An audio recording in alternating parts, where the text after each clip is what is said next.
Hi friends, welcome to my channel. ഇന്ന് ഗോതമ്പും നല്ല മധുരമുള്ള തേൻവരിക്ക ചക്കയും വെച്ചിട്ട് റെഡിയാക്കിയ ഇലയടയുടെ റെസിപ്പിയാണ് ചെയ്യുന്നത്. നമുക്കിത് ഉണ്ടാക്കാൻ ആവശ്യമായി വേണ്ടത് ഇത്രയും ഐറ്റങ്ങളാണ്. ഇതുണ്ടാക്കാൻ 1 കപ്പ് ഗോതമ്പ് പൊടിയാണ് വേണ്ടത്. അത് ബോളിലിട്ടിട്ട് 1 കപ്പ് വെള്ളം ഒഴിച്ച് മിക്സാക്കി എടുക്കണം. 1 കപ്പ് ഫുള്ള് വെള്ളം വേണ്ട, 2-3 ടേബിൾ സ്പൂൺ അതിൽ നിന്ന് മാറ്റണം. അല്പം കുറച്ച് എടുത്താൽ മതി. ഇതേ രീതിയിൽ കുറേശ്ശെ ഒഴിച്ച് മിക്സാക്കി എടുക്കണം. ഒരുമിച്ച് വെള്ളം ഒഴിക്കരുത്. ഗോതമ്പ് പൊടി ആയതിനാൽ നമ്മളിത് കുറച്ച് ലൂസായിട്ടാണ് മിക്സ് ചെയ്യേണ്ടത്. അങ്ങനെ ആയാലേ ഇലയുടെ നല്ല സോഫ്റ്റ് ആവുകയുള്ളൂ. ഇപ്പോൾ റെഡി ആയിട്ടുണ്ട്. നമ്മൾ ഇലയിൽ പരത്തുമ്പോൾ ഒലിച്ചു പോകാത്ത രീതിയിൽ ഇതേ രീതിയിൽ. അടുത്ത് നമുക്ക് അതിന് വേണ്ട ഫില്ലിംഗ് റെഡിയാക്കാം. പാൻ വെച്ചിട്ട് നല്ല ചൂടായി വരുമ്പോൾ അതിലോട്ട് 1 ടീസ്പൂൺ നെയ്യ് ചേർത്തിട്ട് 1 കപ്പ് അളവിലാണ് കട്ട് ചെയ്ത ചക്കയും ചേർത്തിട്ട് 1-2 മിനിറ്റ് അത് നെയ്യിൽ കിടന്നത് വേവണം. എന്നിട്ട് അതിനോടൊപ്പം നമുക്ക് 1/2 കപ്പ് ശർക്കരയും ചേർക്കാം. ഇത്രയും ക്വാണ്ടിറ്റി ശർക്കര മതിയാകും, കറക്റ്റ് മധുരം ഉണ്ടാകും. ശർക്കരയിൽ കിടന്നത് 1-2 മിനിറ്റ് നല്ല വേകണം. ഇപ്പോൾ അത് നല്ല വെന്ത് വന്നിട്ടുണ്ട്. ഈ സമയം നമുക്ക് 1 കപ്പ് അളവിൽ തിരുമിയ തേങ്ങയും ചേർക്കണം.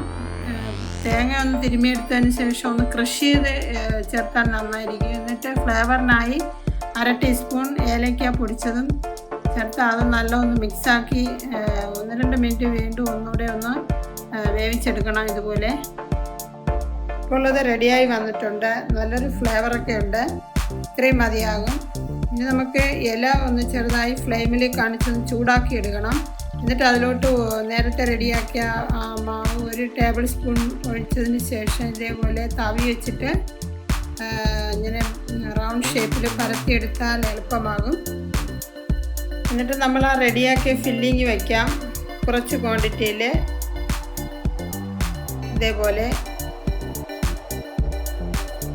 എന്നിട്ട് അതൊന്നുകൂടെ ഒന്ന് മടക്കി ഒന്ന് പ്രസ് ചെയ്ത് കൊടുക്കണം. ഇനി രണ്ടാമത്തതും അതുപോലെ നമുക്ക് പരത്തിയെടുക്കാം. ഇത് ഗോതമ്പ് പൊടി ചേർത്ത് ഉണ്ടാക്കുന്നതിനാൽ കുറച്ച് ഹെൽത്തിയുമാണ്. ഇനി നമുക്ക് രണ്ടാമത്തതും അതേ രീതിയിൽ റൗണ്ട് ഷേപ്പിൽ പരത്തി എടുക്കണം. എന്നിട്ട് അതിലോട്ട് ഫില്ലിങ് വയ്ക്കാം. ഈ ഇലയുടെ ഗോതമ്പ് മാവിലാണ് ഉണ്ടാക്കിയതെന്ന് തോന്നുകയില്ല. വായിലിട്ടാൽ അലിഞ്ഞു പോകും, അത്രയ്ക്ക് ടേസ്റ്റാണ്. ഫ്രണ്ട്സ്, ഇതേ രീതിയിൽ ഉണ്ടാക്കിയിട്ടില്ല എങ്കിൽ ഒരു തവണ ഉണ്ടാക്കി നോക്കണേ, തീർച്ചയായും ഇഷ്ടപ്പെടും. വരിക്ക അല്ലാത്ത ചക്കയും ഇതിന് ഉപയോഗിക്കാവുന്നതാണ്. മധുരം കുറഞ്ഞ ചക്കയാണ് നമ്മൾ എടുക്കുന്നതെങ്കിൽ അതിനനുസരിച്ച് ശർക്കരയുടെ അളവിൽ മാറ്റം വരുത്തണം. ഇനി നമുക്ക് സ്റ്റീം ചെയ്തെടുക്കാം. വെള്ളം ചൂടായി വന്നിട്ടുണ്ട്. അത് തട്ടിങ്ങനെ വെച്ചതിന് ശേഷം ഓരോന്നായിട്ട് നിരത്തി വയ്ക്കാം. ഇത് ലോ ടു മീഡിയം ഫ്ലെയിമിലാണ് വയ്ക്കേണ്ടത്. 15 മിനിറ്റ് സമയം വേണ്ടി വരും. ഇതിനു മുന്നേ റൈസ് പൗഡറും ചെറുപഴവും ചേർത്ത് റെഡിയാക്കി ഇലയുടെ വീഡിയോ അപ്ലോഡ് ചെയ്തിട്ടുണ്ട്. അത് കണ്ടിട്ടില്ലാത്തവർ കണ്ടു നോക്കണേ. നല്ല രുചികരമായ ഇലയുടെയാണ്. അതുപോലെ ഏകദേശം 15 മിനിറ്റ് ആയിട്ടുണ്ട്. നമുക്കതൊന്ന് തുറന്ന് നോക്കാം. ഈ ഇലയിടയ്ക്ക് നല്ലൊരു ഫ്ലേവറൊക്കെ ഉണ്ട്. നല്ല ഈസിയായി തന്നെ അതിൽ നിന്ന് ഇളകി വന്നിട്ടുണ്ട്. ഇനി നമുക്കത് പ്ലേറ്റിലോട്ട് മാറ്റാം. ഈ ഇലയുടെ ഈവനിങ് സ്നാക്സിൽ ടീയോടൊപ്പം ഒക്കെ കഴിക്കാൻ നല്ല ടേസ്റ്റാണ്. ഇത്രയും ക്വാണ്ടിറ്റിയിൽ കിട്ടിയിട്ടുണ്ട്. എൻ്റെ ഈ വീഡിയോ കുറച്ച് പേർക്കെങ്കിലും യൂസ്ഫുള്ളായി കാണുമെന്ന് വിചാരിക്കുന്നു. വീഡിയോ ഒന്ന് ഷെയർ ചെയ്ത് റിപ്ലൈ കമൻറ്റ് ബോക്സിലിടാൻ മറക്കരുത്. അടുത്ത നല്ല റെസിപ്പിയുമായി വരുന്നവരെ നന്ദി.